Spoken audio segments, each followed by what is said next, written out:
സാറേ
ഇങ്ങോട്ട് നോക്കാം.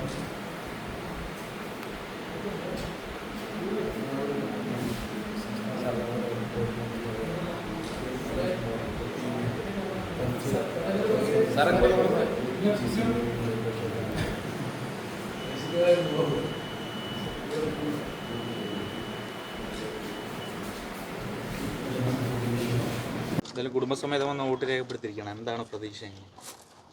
ഇടതുപക്ഷ ജനാധിപത്യ മുന്നണിക്ക് കേരളത്തിൽ വലിയൊരു മുന്നേറ്റം ഈ തെരഞ്ഞെടുപ്പിലുണ്ടാകും. ദേശീയ വിഷയങ്ങളാണ് ചർച്ച ചെയ്യുന്നതെങ്കിൽ ദേശീയ പാർട്ടികളിലേക്കാൾ ഇന്ത്യയിലെ ഇടത് ജനാധിപത്യ പ്രസ്ഥാനങ്ങൾക്ക് ദേശീയ തലത്തിൽ ചെയ്യാൻ കഴിയുന്ന കാര്യങ്ങളെക്കുറിച്ച് ജനങ്ങൾക്ക് നന്നായി ബോധ്യപ്പെട്ടുവെന്നാണ് ഈ തെരഞ്ഞെടുപ്പിൻ്റെ മുഴുവനൊരു വിലയിരുത്തൽ നമ്മൾ കാണുന്നത്. അപ്പോൾ തീർച്ചയായിട്ടും LDFനൊരു വലിയ വിജയം കേരളത്തിലുണ്ടാകും. കേരളത്തിലെ ജനങ്ങൾ അത് കാര്യമായി മനസ്സിലാക്കുന്നു എന്നുള്ളത് ഒരു സന്തോഷമുള്ള കാര്യമാണ്. ഈ പ്രചാരണ ഘട്ടത്തിൽ പലപ്പോഴും കോൺഗ്രസ് BJP ബന്ധം ഈ LDF നേതാക്കളടക്കം പറഞ്ഞിരുന്നു. പക്ഷേ ഇപ്പോൾ അവസാനം ഒടുവിൽ വരുന്ന പല വിവരങ്ങളും പ്രത്യേകിച്ചും TG നന്ദകുമാറും EP ജയരാജനുമായി ബന്ധപ്പെട്ട വിഷയമാണ് സൂചിപ്പിക്കാൻ ആഗ്രഹിക്കുന്നത്. അപ്പോൾ അത്തരത്തിൽ ഉള്ള ഈ അവസാന ഘട്ടത്തിൽ ഇങ്ങനെ ഇത്തരം BJP CPM അല്ലെങ്കിൽ LDF ബന്ധം ഇങ്ങനെ പുറത്തു വരുമ്പോൾ അത് ഒരു LDFന് തിരിച്ചടിയാവില്ലേ? ഇല്ല, അതൊന്നും വരില്ല. കാരണം അതൊക്കെ EP ഉള്ള ഒരു അദ്ദേഹത്തിൻ്റെ വ്യക്തിപരമായ ബന്ധങ്ങളാണ്. അതും LDFുമായിട്ട് യാതൊരു ബന്ധവുമില്ല. കാരണം LDFിൽ അങ്ങനെ ഒരു ധാരണയോ ഞങ്ങൾക്ക് ഉണ്ടെങ്കിൽ നമ്മളിതിൻ്റെ ഒരു കക്ഷി നേതാവ് കൂടിയായതുകൊണ്ട് ഞങ്ങൾക്കറിയാം. അത് വ്യക്തിപരമായി വല്ലവർക്കും അങ്ങോട്ടും ഇങ്ങോട്ടും പരിചയമുണ്ടെങ്കിൽ നമുക്ക് പരിചയമില്ല. പക്ഷേ വ്യക്തിപരമായി പരിചയം ഉണ്ടായത് അവരുടെ വ്യക്തിപരമായ കാര്യമാണ്. അതും CPMൽ നിന്ന് ഒരാളെ കൊണ്ടുപോയിട്ട്, ഞാൻ വളരെ ചെറിയൊരു ചോദ്യം, CPM എന്നൊരാളെ കൊണ്ടുപോയിട്ട് BJP ചേർത്തിട്ട് CPMൽ ഒരു 10 പേരെങ്കിലും BJP ചേർക്കാൻ പറ്റും? എത്ര വലിയ നേതാവായാലും എന്ത് മണ്ടത്തരമാണ് പറയുന്നത്. ഇവിടെ സത്യത്തിൽ അലയൻസ് കഴിഞ്ഞ അസംബ്ലി തെരഞ്ഞെടുപ്പിൽ എന്തായിരുന്നു? അലയൻസ് BJPയും SDP-യും കോൺഗ്രസും കൂടെ ആയിരുന്നു പത്തനംതിട്ട വോട്ടിൻ്റെ പാറ്റേൺ കാരണം BJP പിടിക്കേണ്ട വോട്ട് ഭീമൻഡുക്ക് മത്സരിച്ചപ്പോൾ പോലും പിടിച്ചതിനേക്കാൾ കുറച്ച് വോട്ടാണ് പിടിച്ചത്. അപ്പോൾ ആ വോട്ടോടെ പോയി അത് കോൺഗ്രസിന് കൊടുത്തു. SDP-ഐ 3500 വോട്ടോളം പിടിക്കും എല്ലാ ഇലക്ഷനും, പാർലമെൻറ്റിന് അസംബ്ലിയിൽ. ആ സ്ഥാനാർത്ഥിക്ക് ഒരു 600 വോട്ടാണ് കിട്ടിയത്. അതെവിടെ പോയി?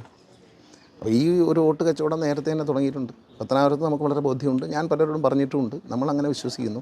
യഥാർത്ഥത്തിൽ ഈ വോട്ട് മറിക്കുന്നത് ഇവിടെ കോൺഗ്രസും BJP ആയിട്ടാണ്. കാരണം BJPയുടെ ഒരു പ്രബല ശത്രു എന്ന് പറയുന്നത് LDF തന്നെയാണ്.